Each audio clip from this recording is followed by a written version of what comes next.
Welcome to the Scene Snobs podcast.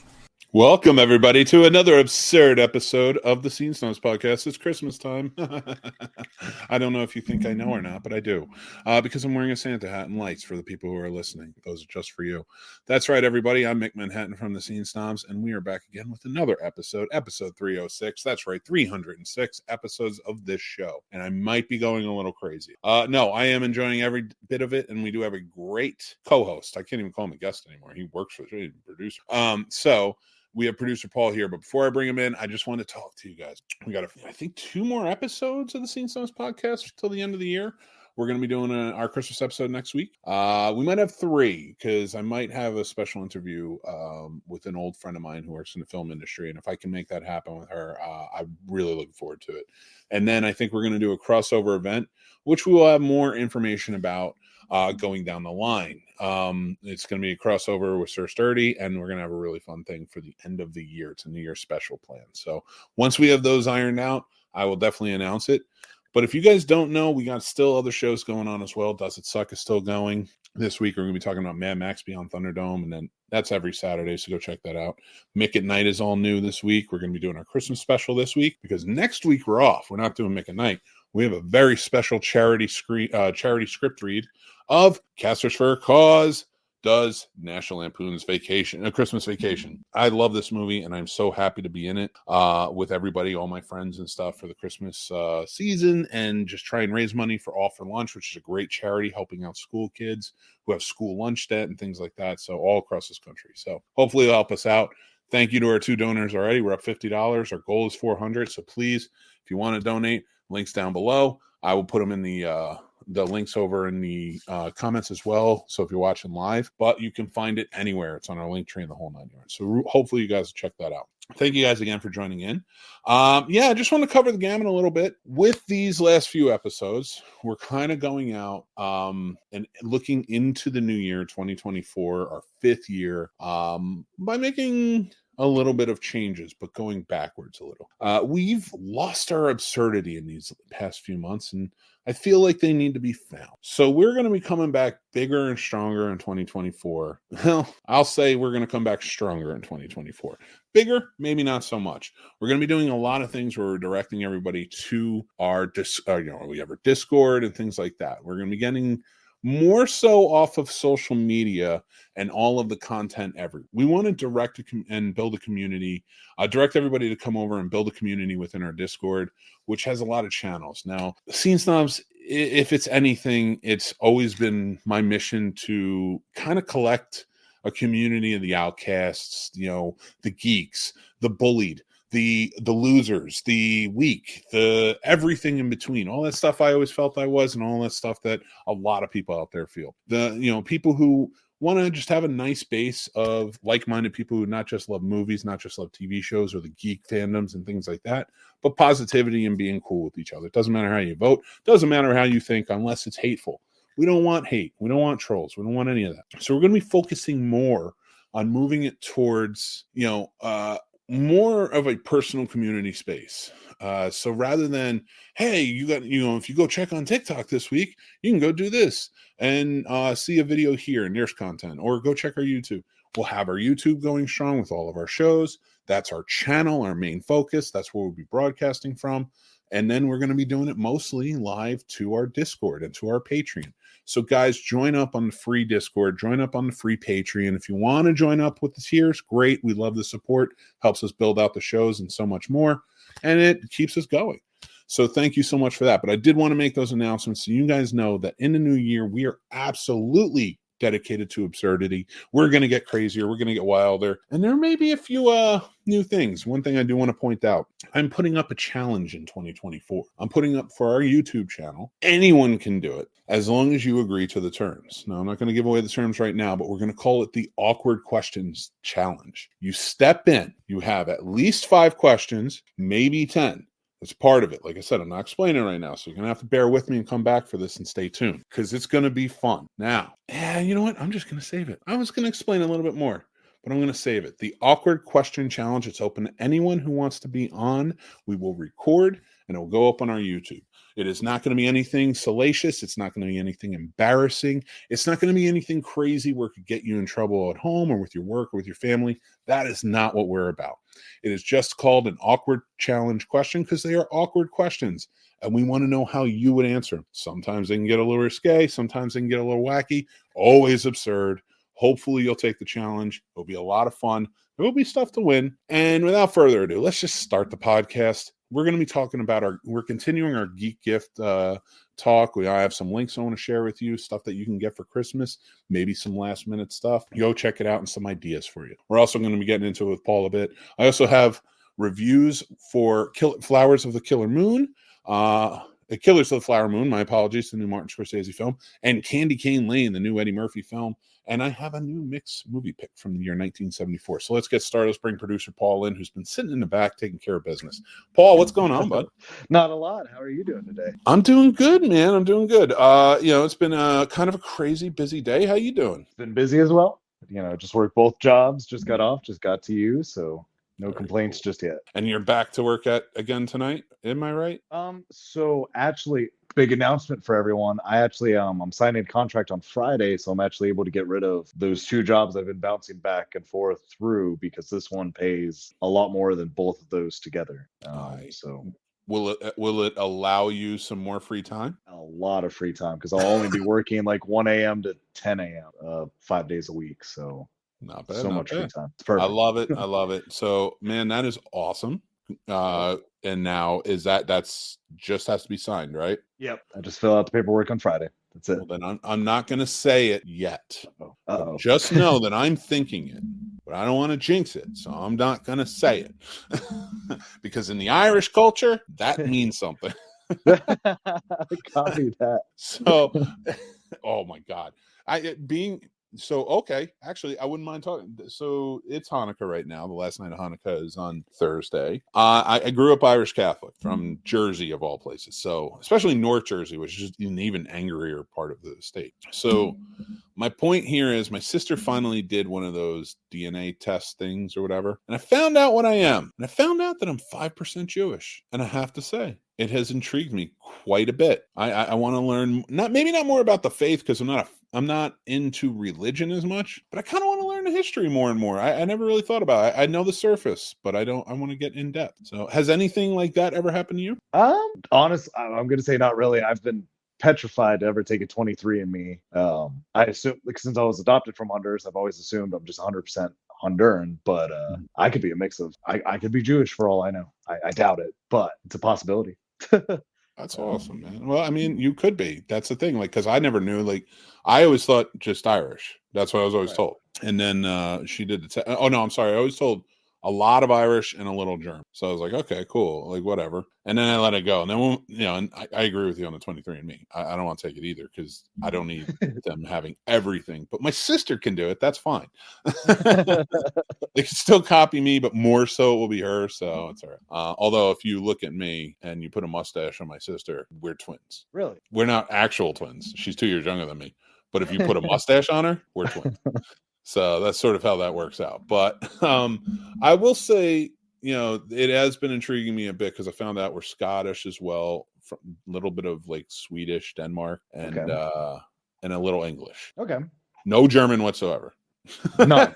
And then just Jewish, like 5% Jewish. And it always intrigues me on how all that sort of works out. Because I remember a friend of mine was going to give her baby up for adoption. Mm-hmm. And she was telling me that she has to go through all of this paperwork and such because if she has, and to sort of do the homework, because if she has any Native American of certain tribes blood, mm-hmm. she has to get the okay to put the baby up for adoption from the tribe, or the baby goes to the tribe. Huh. I never knew that. That's interesting. That's pretty cool. Yeah, it makes sense. I mean, I get that because that's that society is very tribe based, so they would want, right? They probably adopt the baby themselves. Yeah, that's interesting. I wonder how much of that slips through the cracks, that sort of thing. Is that something that we don't see much of in terms of because people just don't do the work, or right? But it'd be interesting to see how that kind of plays out. Yeah, good drama to watch. I'd watch that movie. It did make me think, like, hey, man, Happy Hanukkah. You need to start saying There that you go. for sure. Dreidel, dreidel, dreidel. It's true. It's funny because like I was like, hey, I told my son, I was like, we're Jewish. Like we have a little bit of Jewish in us. That's awesome. And he goes, and he doesn't understand religion because we don't grow up in a religious household. We grow up in a faithful household, spiritual, but not religious. We don't go to church. I got my own reasons for that. I think I'm well documented in a lot for that one. But so when he heard that, I don't think he was anti anything, but he was like, no, because like he just thought that meant like we're automatically into religion, and he wasn't sure what it was. And he's like, "You're not explaining it to me. Does that mean I have to do this?" And I'm like, no. That's not how it works. No. It just means that we're part of that culture, and I want to look into it more. And he's actually been going to a school library and looking into it. That's awesome. Yeah. Now, have you been able to narrow down like which side of the family, like grandfather's side, grandmother? That's a great question. I don't know. I would have to talk to her about it because she did the test, so they gave her all the info. I just got the percentages. That's all she sent me. And she goes, "Guess what we are?" I'm like, "Okay." I was like, "That's awesome." So I kind of just went with it, and I was like, "All right, well, I'll check it out and see what's what." And I never I did more research on the actual history of the Jewish people than I did on whose side is it on. I would venture to guess it's my father's side. Okay. Here's a funny thing. We don't know if our last name on my dad's side, we don't know if our name is actually Manhattan. Because our actual last name comes from my grandfather's father, of course, and he was a runaway. So we don't know. We know my father's been able to kind of draw families together up in the area that he grew up in and kind of do all that research. But he left, he ran away from home. I don't know why. We don't know any of the story or anything. He never told his kids or anything. He ran away from home and then wound up playing baseball. He was a catcher. Interesting. Yeah, and he barnstormed. So he played in the minors for a while. I don't know if he ever went majors. I feel like I would have heard that. I got you. So, but I know because he caught for Babe Ruth when Babe Ruth was a pitcher in the. That's really awesome. Not all the time. And no, right. But still, like just to even meet him, that's pretty awesome. And that's before like Babe Ruth was like Babe Ruth. So right. That's pretty cool. So like I always like finding out little stuff like that. Like if I find out anything like, oh God, your grandfather's Hitler. No, like I wouldn't want that, like I get it, but that one's throw the papers all around. I don't know what's going on here. Right. Just start burning everything shredder again. Just becomes like an episode of like Smallville when Lex finds out something and he has to shred all the papers and get out of town. Yeah. That'd be me. Now, Now bringing up family like that, I don't know any of the history of it, but on my mom's side of the family, apparently her father's brother decided he wanted to be a big actor, and he ran away from family when he was in his 20s, but he changed his name, and I guess my grandfather never spoke about him. So I have no idea if, for all I know, I have an actor in the film. Like he could have been big, he could have amounted to nothing because I have no idea because he changed his name. And this was back in 1920s. So it's one of those where I'm like, maybe no, I don't. The only reason we think that the name is real is because he one time, and it's funny because of the movie connection. That's why we get along so well. But he said to my grandfather in just a conversation, I think it was actually like he had a few drinks in him, and like he was just like, and I don't know whether he said it was his uncle or his brother or something. He goes, he's an art director out in Hollywood. He does all those big movies and stuff. And I went and I found somebody with the last name back around the time who was an art director and like had a long career of art direction with the same last name. But I have no connection because we don't know anything. We would never actually know. I mean, that would just be cool to find out. But yeah, some stuff gets lost, and that's so crazy because like did that like? You mind if I ask a question about that? If I have an answer, I'll give it to you. No, it was more along the lines of like, did anything get lost in the shuffle when you were adopted? Maybe things that you didn't find out about from your family? Okay. Quite a bit. So with being adopted, my mother was minor, so she was 13 when she had me. So on my birth certificate, I only have my grandparents' names on there, so I don't even have her name. The only thing I have of hers is I have one singular picture of her, and I look just like her. which is really funny. It just looks like me with slightly longer hair. I'll send you the picture later. Oh, that's awesome. But unfortunately, I think they lost a lot of their documents with all the earthquakes they had in the late 90s. And from what I've been told, the adoption agency my mother used no longer exists down there. So when I tried to look for my birth family, it was kind of messy because I had to hit up the embassy and they're like, well, this agency doesn't exist. We can try to figure it out, if you have family, but it was kind of a dead end. So just because of how it worked for at least Honduras specifically, I can say that the paperwork is here's your birth certificate, that that's pretty much, that's it. It's so crazy. It's so crazy to me to think that when dealing with children, we don't take the utmost care of their adoption. And like, I'm not talking, I'm not even talking about the basic human rights of taking care of children. I'm talking about the idea of adopted children. There's, even in this country, it has to happen tons of times, because you hear a lot of people talk about, I was a black market baby or this, that, and like the family that adopted them had no idea. Right. So but the fact that adopted children in this country and all over the world, we can't even keep paperwork together. Right. This should be government funded everywhere. Now, I understand that in some countries that's just not no-go. Right. But like it really is, like, because there's no way that your story isn't similar to even someone's in this country. Oh, absolutely. Yeah. And that's that like so for adoption to be for adoption paperwork to be a universal terror, that's I didn't mean to get into this because I know we didn't prep you or ask you. I hope you don't mind. I didn't ask anything. No, not at all. that would be too much. You know what I mean? No. Not at all. We'll switch gears though, because I did want to run by you. Have you seen the Golden Globe nominees yet? I have not. This is exciting. Heck yeah. First look. Let's see. I'm gonna run them off real quick, and then I'm gonna pick what I think should win from the past year. Okay. And if you want to take a pick, please throw it out there. Okay. All right. Best motion picture drama: Anatomy of a Fall, Killers of the Flower Moon, Maestro, Oppenheimer, Past Lives, The Zone of Interest. I think Godzilla -1 or The Creator should win, and neither are nominated. So that's just me. Anything from you? I think out of those ones you listed, I would go with Past Life. Yeah, I would go with Past Lives too. That is the clear, in my opinion. If you're not nominating, I love Past Lives, by the way, but I do think The Creator and Godzilla -1 are better. Past Lives is on my list. That's all I'll say about that until 2 weeks from now. But I have talked about it on the show before. Couldn't agree with you more. If those two aren't nominated, Past Lives doesn't win. Again, we have bullshit in the awards. No, absolutely. Yeah, because I know you're doing a review later of the Killers of the Flower Moon, but when I watched it, I agreed with what you were saying about it as you were watching it. Our chat, because I watched it and I knew some of the story because my dad's big on history, so a lot of Native American Indian stuff we've read, and so a lot of the story of them selling off their oil land, to the white man. There's such a huge story to tell, and it was like, I'm not trying to give away a review. Never mind. But, no. But I don't mind talking about the movie too, because it's just my review later. But because we're talking about this, and Killers of the Flower Moon is honestly, when I look at this list and I'm thinking about it from the eyes of the idiot elite who make these decisions, right?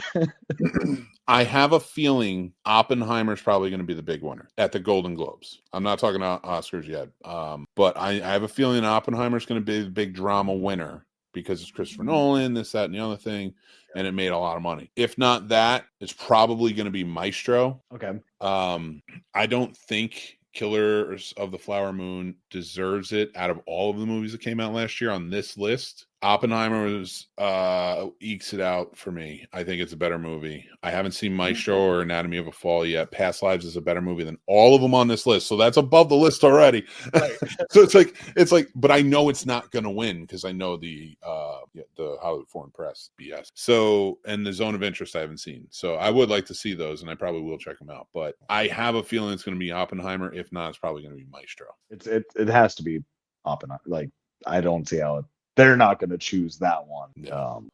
I will say it was a good movie. But out of that list that they've presented, like you said, Past Lives is worlds above it. I was blown away by the story, cinematography. I enjoyed the realness of it. Like, it wasn't a typical, like, it wasn't The Notebook. You know what I mean? Like, oh, I'm engaged to so and so, I'm leaving so and so, we're in love, it's fun. You know, it wasn't, you know, the BS like that. It was like, oh no, this is what two people that were fond of each other coming back to each other, what it's actually like, and then trying to figure out, still loving the old person and trying to arrange who they are now with that person. And I appreciated how much thought they really put into the character development and the dialogue. I agree. Yeah, I agree with that. That's well put. And I'm reserving mine now because I'm going to do my review later. But well, let's move on to musical or comedy. Best motion picture. So they have Air, American Fiction, Barbie, The Holdovers, May December, and Poor Things. I'm going to tell you right now, I haven't watched Poor Things, May December, or the Holdovers or American Fiction yet. So I've only seen two in these. I will tell you from the standpoint of what I think the Hollywood Foreign Press and that whole association is going to do, it's probably going to be Barbie.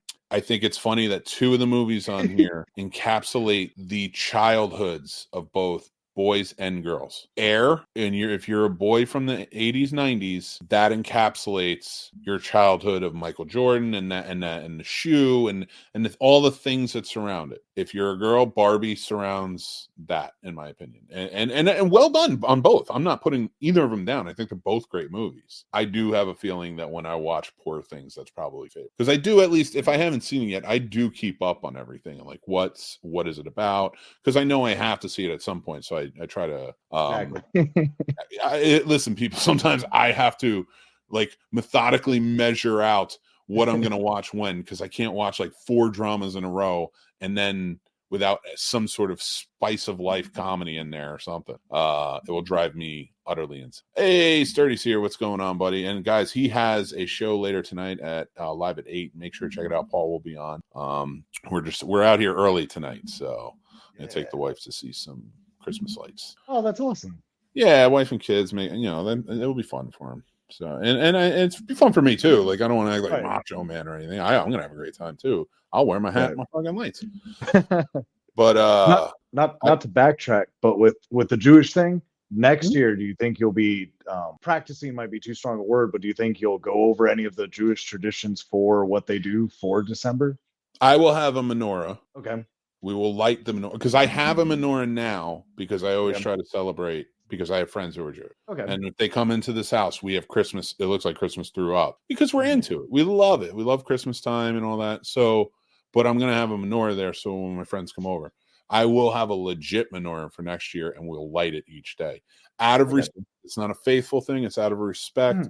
I try to do that like with all the cultures that I've learned that I'm a part of or that I've had the privilege to share in. Okay.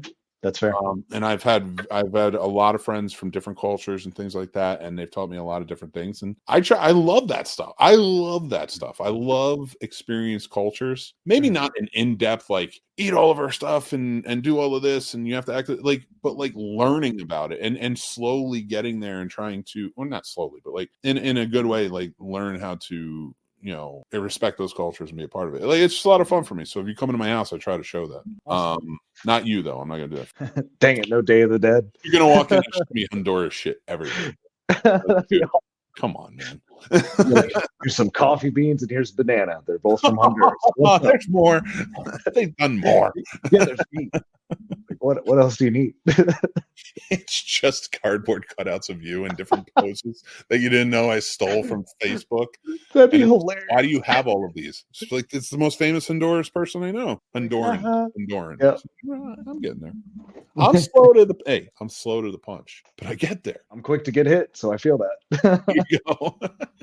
All right, best motion picture animated. The Boy and the Heron. I haven't seen it yet. Elemental. I loved it. Spider-Man Across the Spider-Verse, which is my winner personally. The Super Mario Brothers, which is a very close second for me personally. I haven't watched Suzume yet. My son may have because he has Crunchyroll, so I'll ask him. And Wish I haven't watched yet. So, and I don't know that I'm against it or anything, but I'm a little tapped out on Disney at the moment. I get that 100%. It's easy to get burned out on Disney. It's a lot of Disney lately. That's all I'm gonna say. And they're buying everything and pumping it all out. So I'm like kind of like, I could take a rest. I'd be all right with that. But it is Yeah, I would say Spider-Man Across the Spider-Verse was the best. Yeah, I can agree with that. Here's my rant. Here's my dad rant. Ready? They added a new one, and this is the biggest bullshit of all. And if the Oscars does this, I will fucking hate them forever, as much as I already do. Cinematic and box office achievement. The movies on this list, if they are nominated for any motion picture achievements, they ain't getting it because they're probably going to get it here. And here we go. Do I even have to say it? I think we all know. Barbie, Guardians of the Galaxy Volume 3, John Wick Chapter 4, Mission Impossible Dead Reckoning Part 1, Oppenheimer, Spider-Man Across the Spider-Verse, The Super Mario Brothers, and Taylor Swift The Eras Tour. Now, why did they add this? Because Taylor Swift The Eras Tour, which deserves to win it because it was an independent film, and I'll get to my point on this for a second, because I don't want to just say it deserves to win it and then everybody's like, well, you're an asshole. I have a point for that. This is thrown in there, so Taylor Swift can win something, because if Taylor Swift's nominated, guess who's coming to the Golden Globes? Taylor Swift and Travis Kelce. This is methodical. So now if they come and they win, she's up there, she's talking. This is completely 100% methodical. Not that she doesn't deserve it. Right. Here's my reason why. I believe that to be a cinematic and box office achiever, you have to do as much as you can with a movie with as little as you can. That is my personal feeling on it. So indie films are more of a cinematic achievement when they make a lot of money off of little. When you make a $300 million movie and it gets $1 billion, right? Hey, great. Good for you. It's entertaining. I'm not against it. I'm not saying it shouldn't exist. I'm not even saying it shouldn't win an award. All I'm saying is it's not a cinematic achievement. It's not. It just isn't. And to take this year as sort of my barometer for this, Guardians of the Galaxy was $250 million to make. It made $845 million. A lot of money. Nothing to sneeze at, nothing against it. It's a very good movie. It's entertaining, great acting, great action, everything in between.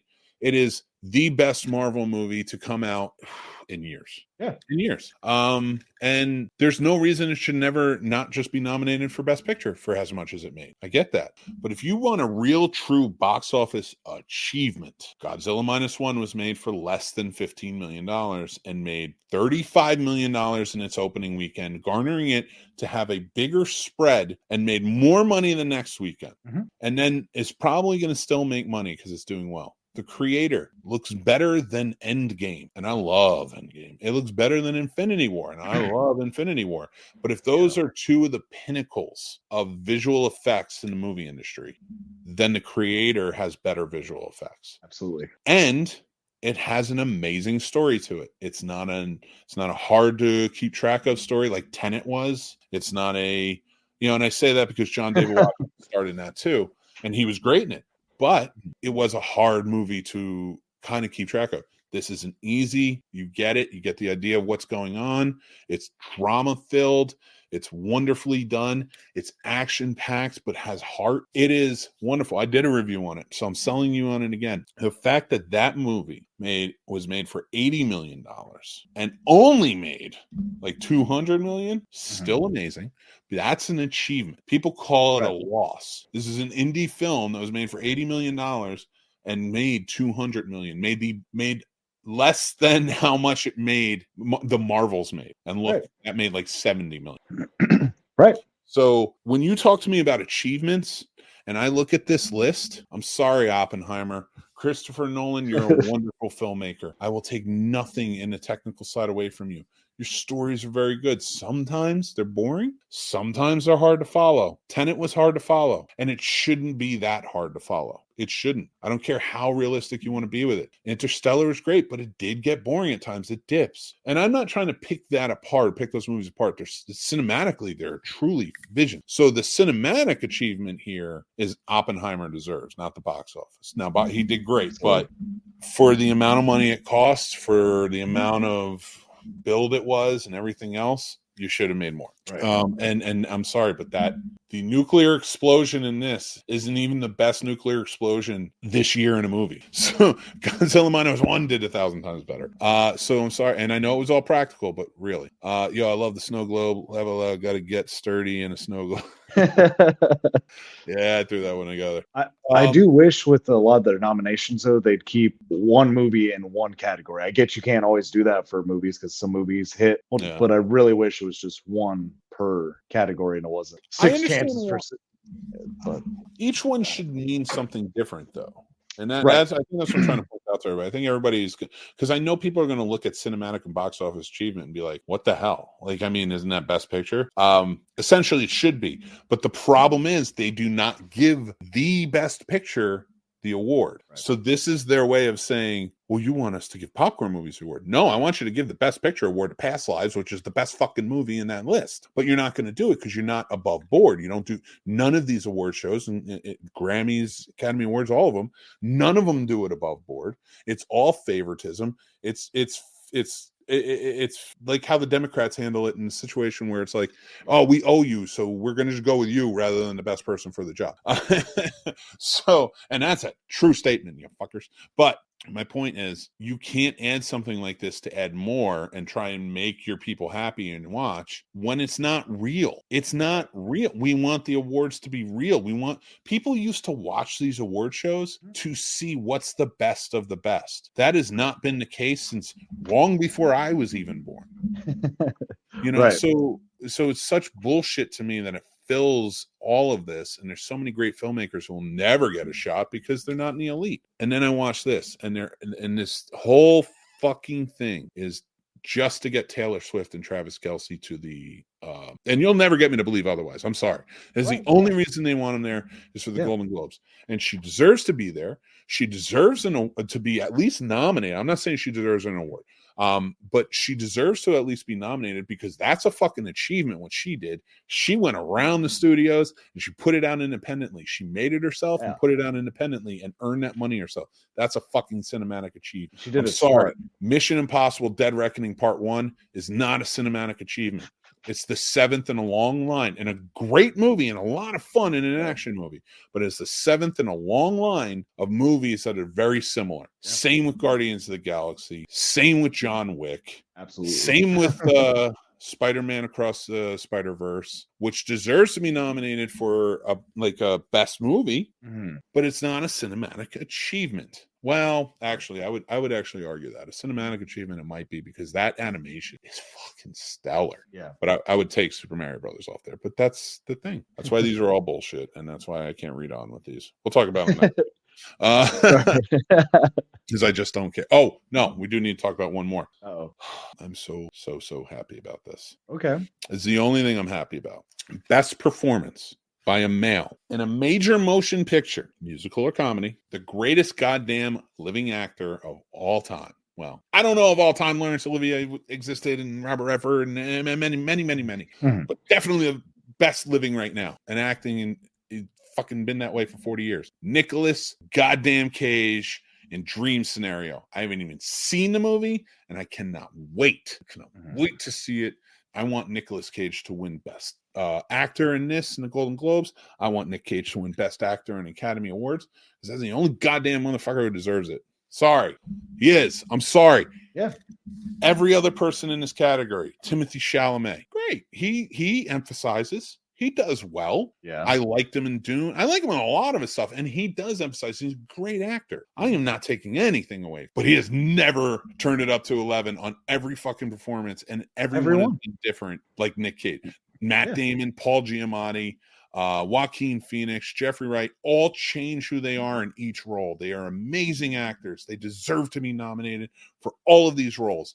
In fact, Matt Damon for Air is the only one I think should be nominated because he was the best goddamn actor in that movie and he outshined everyone except for Viola Davis.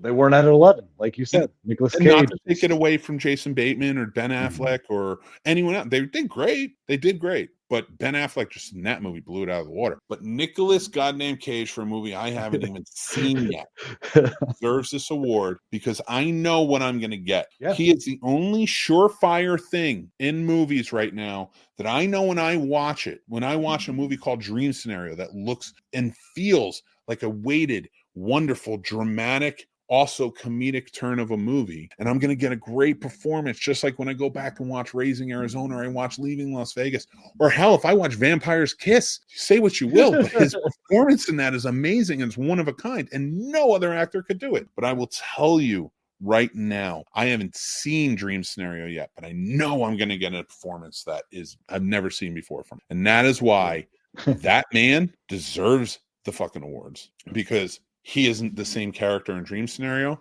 that he was in Unbearable, the Unbearable Weight of the Massive Talent, where he's playing himself in 2 different roles. Right. And then Which you is turn awesome. it around and you say, and he's nothing like that in any other role. Mhm. He is a different character in every role. Any role I watch Nicolas Cage in, I see somebody different. Any role that I see every other actor, like Matt Damon, if I see him in every role, it's like, wow, you really turned into that character, but you're Matt Damon. I never say that about Nick Cage. Nick Cage, I'm just like, Oh. he didn't say a fucking word in Willy's Wonderland, and that's the best goddamn. They made a lot of those theme park, whatever, or Chuck E. Cheese type goes crazy movies a lot, and he was there for every goddamn one, and he's the best one in him. And I love it. Yeah, I'm not even bringing up Sturdy's comments. I don't even care, because he unjustifiably hates Nicolas Cage. And as much as I love Sturdy and he's my brother, he's my mortal enemy when it comes to Nicolas Cage. There's one person, Paul, I don't even care about celebrities. Like, I love the celebrities I've interviewed and I've had the good fortune to talk to, and the filmmakers and such. But I don't, like, status of celebrity doesn't really affect me. Right. Like, if, I don't know, name somebody, name any celebrity that you think I could get on this show. That you could get on the show? Yeah. Matthew Lillard. I wish. And I actually knew him. So, no, like, yeah, and Matthew Lillard was on the show. That would be great. I would love talking to him, because that's the thing. I love talking to people. I want to have conversations. I don't want to just be like, all right, tell me about Five Nights at Freddy. I do, because I want to know what it was like making it. I want to know what your choices were. I want to know what it's going to feel like going forward. But I want to talk about everything. But I guarantee you, all that stuff I want to talk about is the interesting shit. Is the stuff that these actors would want to talk about. But I will tell you, I don't even care. I don't even care if they don't want to be on, or they do want to be on. If they do, great. If they don't, that's okay too. But goddamn, I have been chasing Nick Cage to be on this show for a year. I've interviewed his directors. I've interviewed other co-stars of his. I want Nick Cage on this show, but I want him. I will not settle. I will not ask him. I will not do anything unless I can get him to agree to come on for like an hour or two, and it's just conversation. I don't want to know any salacious shit. I don't want to know any of the other crazy stuff. I don't want to know about your money, your finances, your taxes, your house, anything like that. I don't want that. I want to talk about you as an actor. I want to talk about how you went into each role and how you prepared for it. I want to know how on Renfield you channeled Bela Lugosi while giving your own performance, because it's still like he's channeling Lugosi, and then it's still a separate performance. This should just be the Nick Cage podcast at this point. I love Nick Cage, and I love him in a way that's like, I'm so enthralled with his abilities as an actor. And I do not understand. Like, that's the same reason I like Charles Lawton movies. The same reason I like these are actors who disappeared into roles. Same reason I love Paul. And I'll fight anybody on this. I will debate anybody on this who says otherwise. Paul Newman as an actor, fucking incredible. He got lost in his roles. Watch HUD and tell me Paul Rudd's the same in every fucking movie. You're an idiot. He's not. He's not at all. And not to mention, just a great human being. But that was another person I would love to talk to, you know? But then we give all this praise to Marlon Brando, who gave great performances. Don't get me wrong, he was an amazing actor, but he didn't get lost in everything. He got lost in something, especially when he was younger. But for the most part, a lot of stuff, like, he wasn't great in Apocalypse Now. He was Marlon Brando in Apocalypse Now. He was Marlon Brando in Superman. The later parts, it was like, I'm not seeing what I saw in the early days. Right. Where you really went all in and felt it.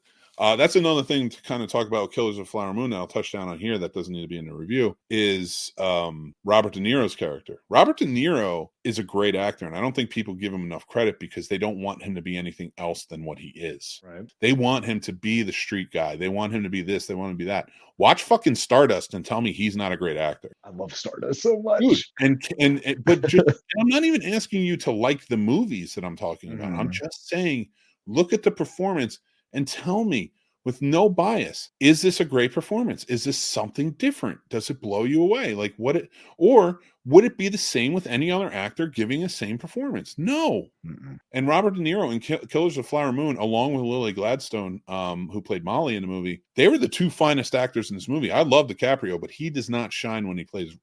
I'm getting ahead of myself. I'm getting ahead of myself. I will be getting into that in a little bit. But so my Nick Cage praise, my Nick Cage love comes from a place of respect. I respect that man's career. I respect the performances he has given, because even in movies like Vampire's Kiss, which is out there and it's weird, and I can see why people don't like it or gravitate towards it, you can't watch him in that and say, you can't watch.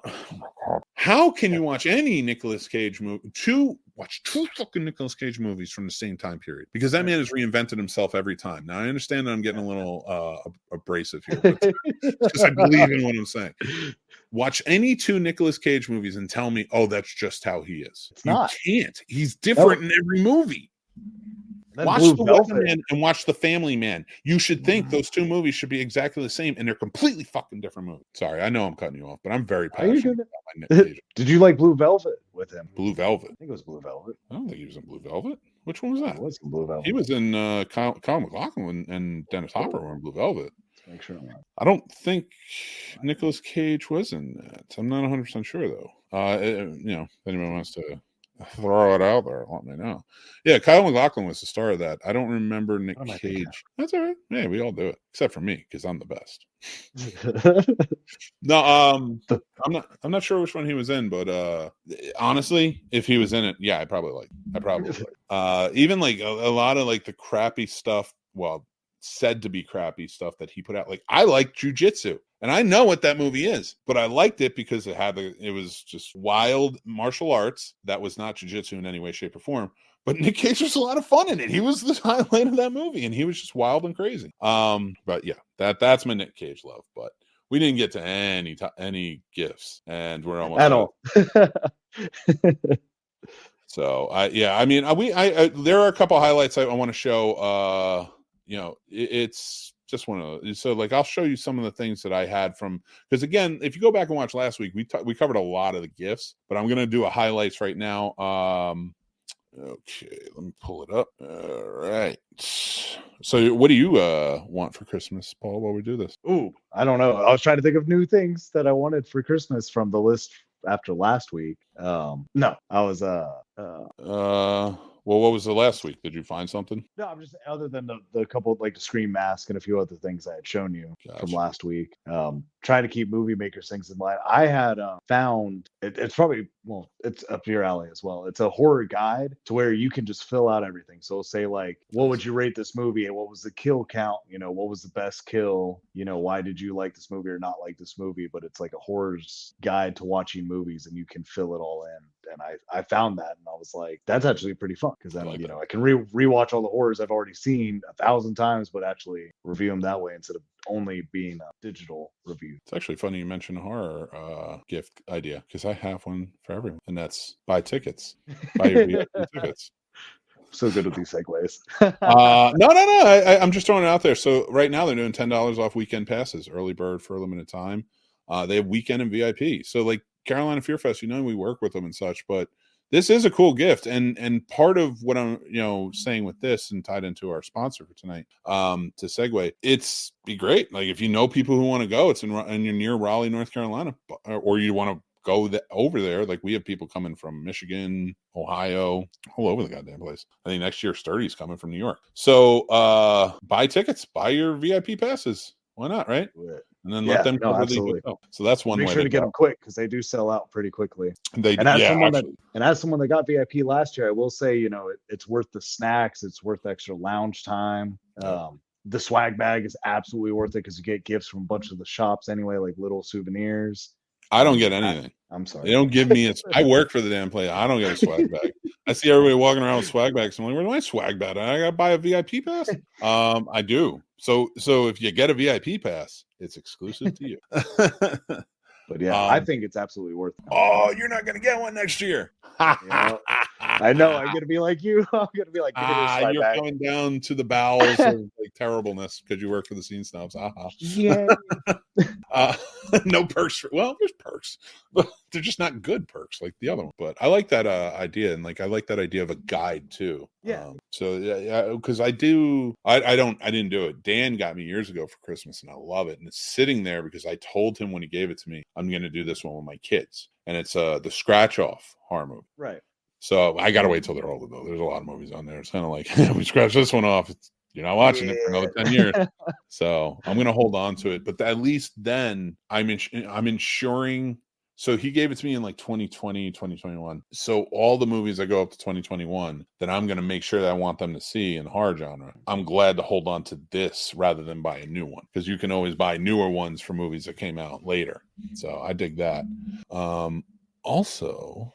I wanted to show this. Guys, if you don't know, we have another podcast on the channel called Warp Factor Fiction, and it's a Star Trek rewatch podcast. And this is one I wanted to show everybody that we did an unboxing for. So we have the video up over on our YouTube channel and on our podcast for Warp Factor Fiction. But this is a board cube advent calendar. It's got all sort of collector's items in here. Like you can get coasters. These are pretty cool. You get a mug. And then this is like the cheapest I've seen. I bought it more than this, so that was pretty cool. But $89 over on Amazon. This is a pretty cool find.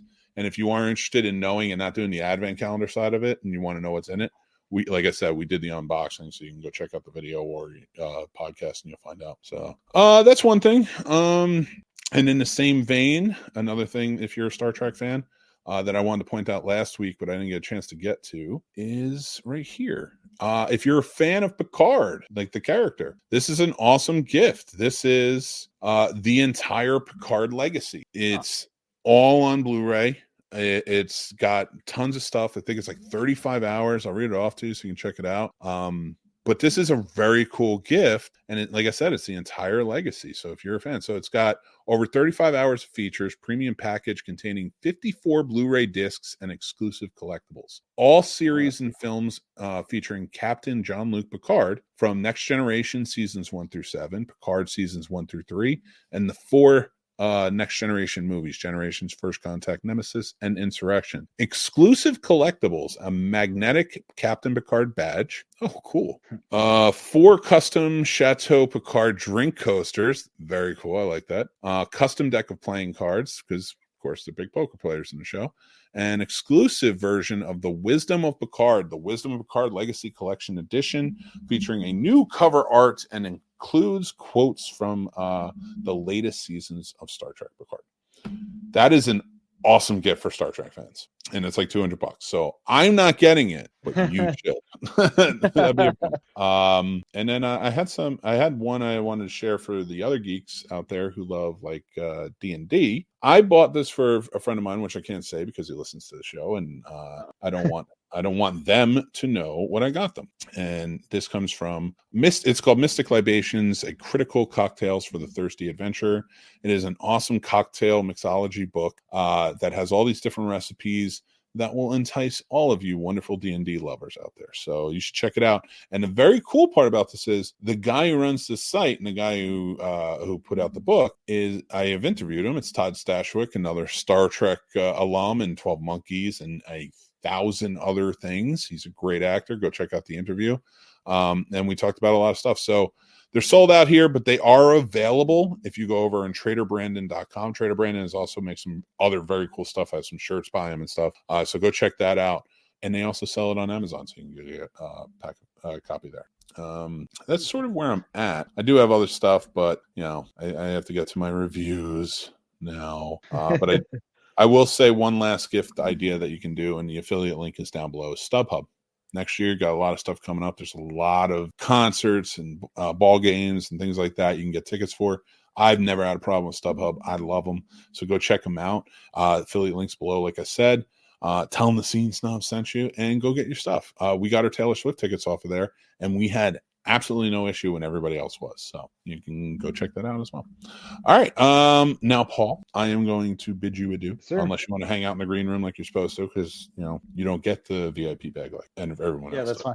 I'll head up in the back room. I'm going to leave you in the green room. Thank you, Paul, for joining in. Appreciate you talking to you tonight. Anything you want to say before you get going? I hope you guys are getting ready for Christmas and you guys stay safe with all your traveling. You know, we'll talk to you again later this week and then next week. But if you're already traveling, I just hope you guys all have safe travels. Yep. I wish you the best, Paul, and we hope those papers get signed and everything goes well. So, and get out. So, all right.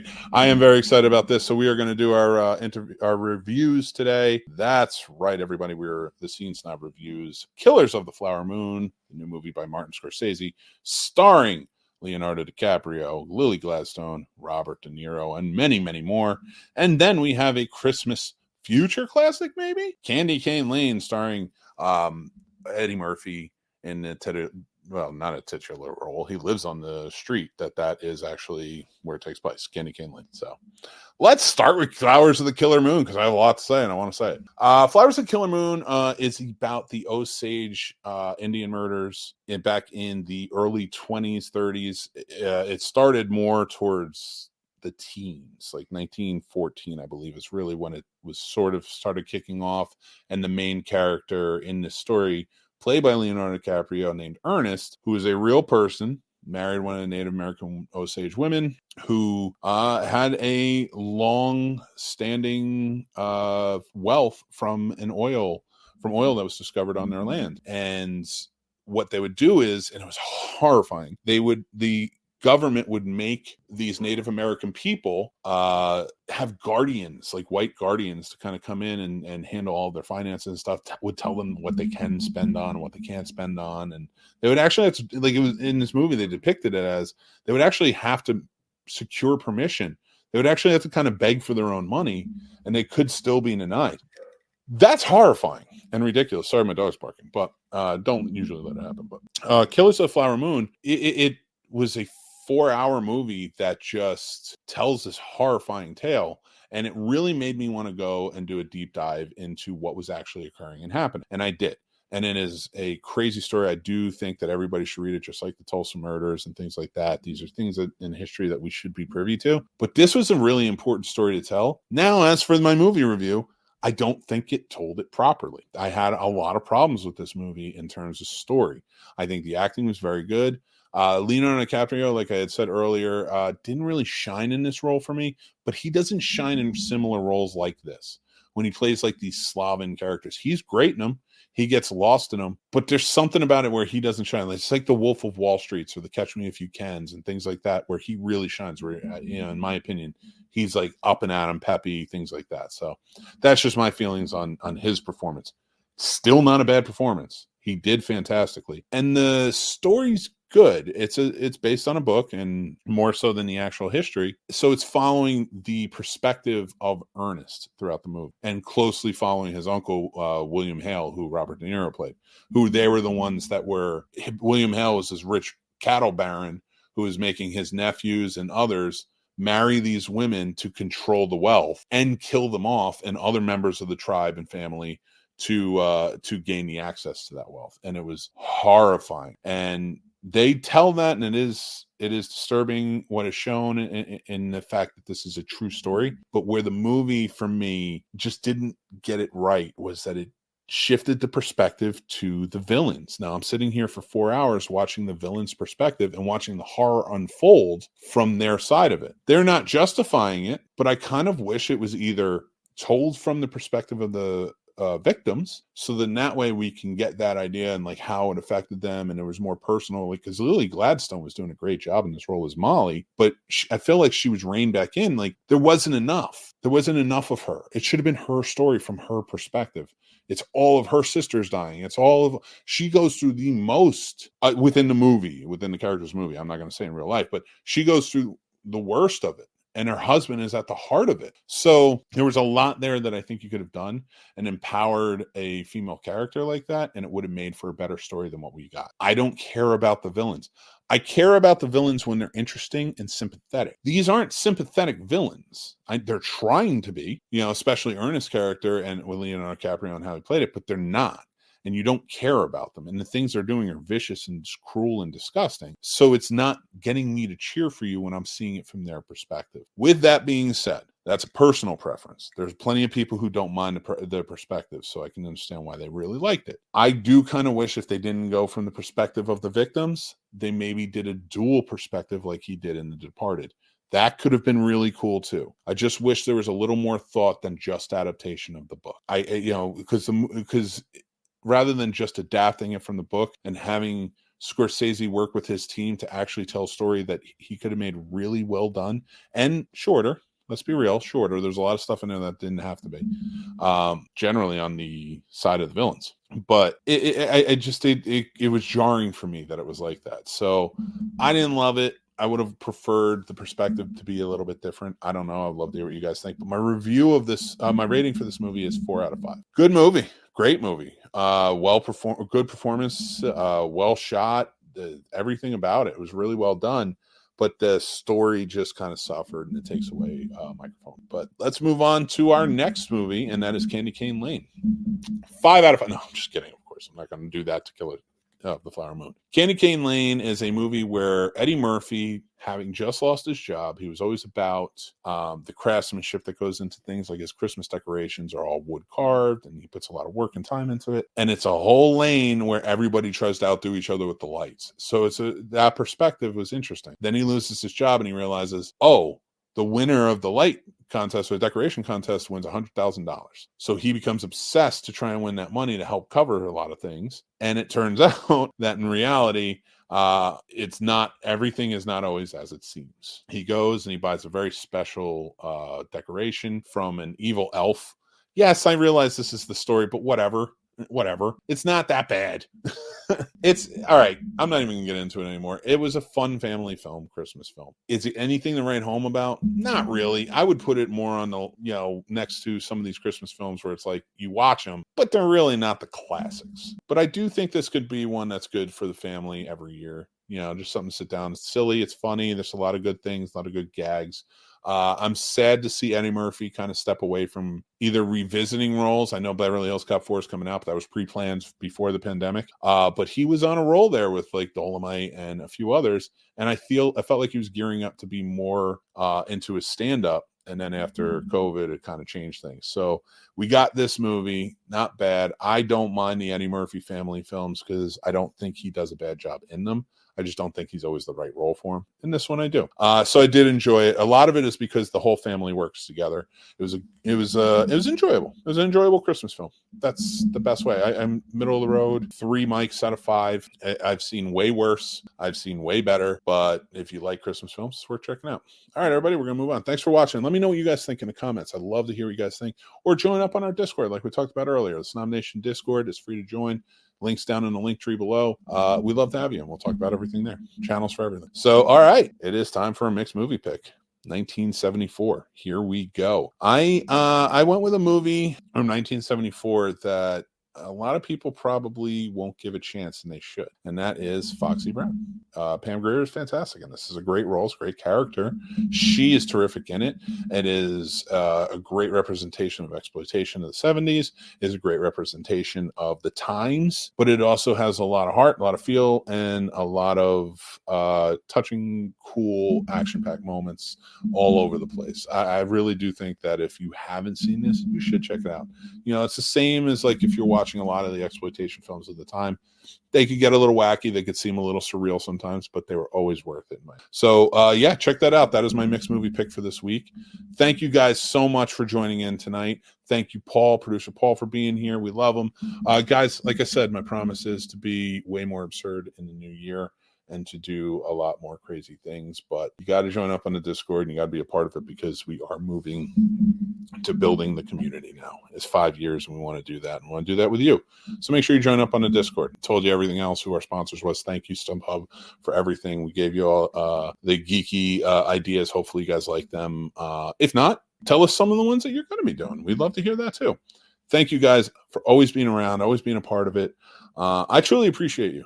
And I don't feel enough people, especially this time of year, hear that. I do. When I have falling outs with people, and I've had falling outs with people who watch the show, and it breaks my heart every time. I know it doesn't feel like it. Like this show for me has always been about the Outcasts, and that's why this episode is called the Outcasts. I've been feeling it. So I just want to say thank you all for being part, and remember to be kind, remember to stay classy, and remember to take care of yourselves because that's important. Bye.